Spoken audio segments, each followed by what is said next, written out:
Hi, I'm Herbshell Plummer, and I am an intern in the principal preparation program at Prairie View A&M University. And currently, I'm employed at a junior high school where I serve as a ESL teacher. I have been a teacher for the past 6 years. I have been in education for the past 10 years. And in my role currently, I support multilingual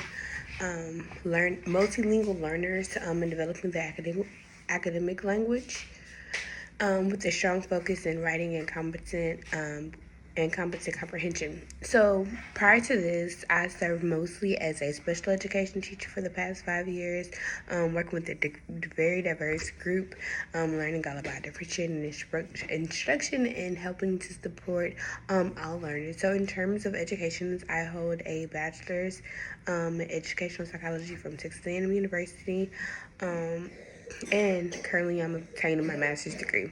Also during my time at A&M, I was a Charles Blood Scholar, which has supported my journey of becoming an educational leader. So for me, over the next 3 to 5 years, my goal is to transfer into campus leadership as an assistant principal and eventually as a principal where I can support teachers, improve student outcomes, and help create a positive structured school environment and climate and culture. So this video is going to serve as introduction for my observation 3, and and the purpose of observation 3 is reporting progress, monitoring, and adjusting. So what I'm going to do is pretty much sum up what my findings were, what things happened during what's the word during our my research time, and just how has it been impactful for me. And so my site supervisor is Mr. George Beckworth, and for the 35-minute formal observation, there were 4 of us. However, one of the parties, he pretty much sent in what he wanted to tell me, and me and him had conversations before, which I didn't catch that on camera, but he was tied up in art, but he did, however, but he was tied up in arts that day. And so what it looks like is there were 4 teachers and they were strategically chosen. So one was a department chair for mathematics, all grade levels, but she primarily taught mathematics 8th grades, algebra 1. We had another ESL science social studies teacher, so she did 6th, 7th, and 8th social studies and social studies support. And then we had a 8th grade science teacher, and then also, of course, we had myself, who was a science teacher as well. So the purpose of this video again is to demonstrate progress monitoring and data, analyze how it's used to make formal instruction decisions.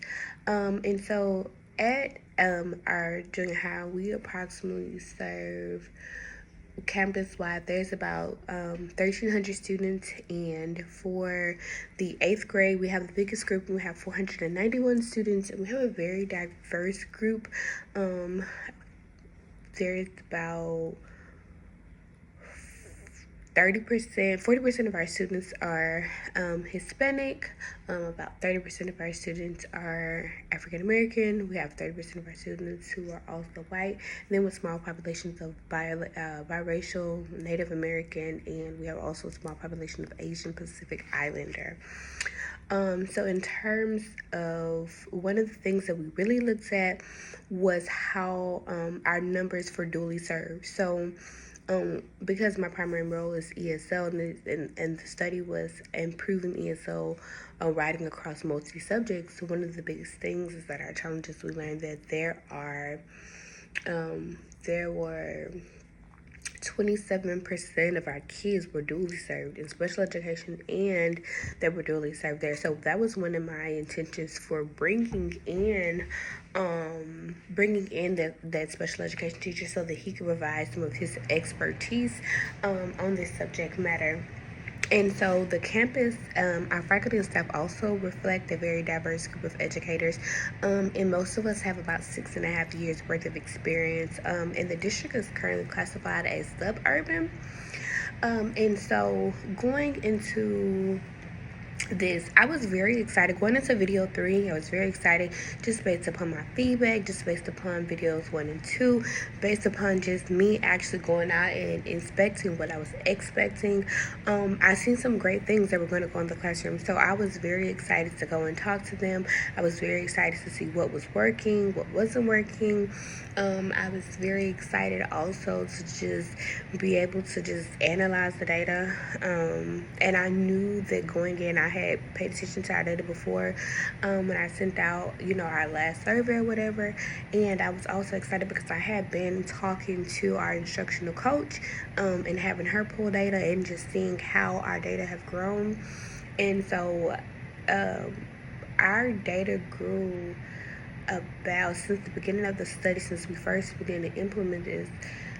It grew collectively about 20%, and that's huge because it shows that the strategies that we were talking about, the strategies actually, I believe they're working. Now, there's something we will talk about as a group.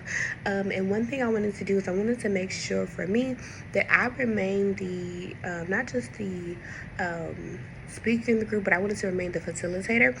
I wanted to make sure that while we're having these real conversations that we were focused, we were engaged.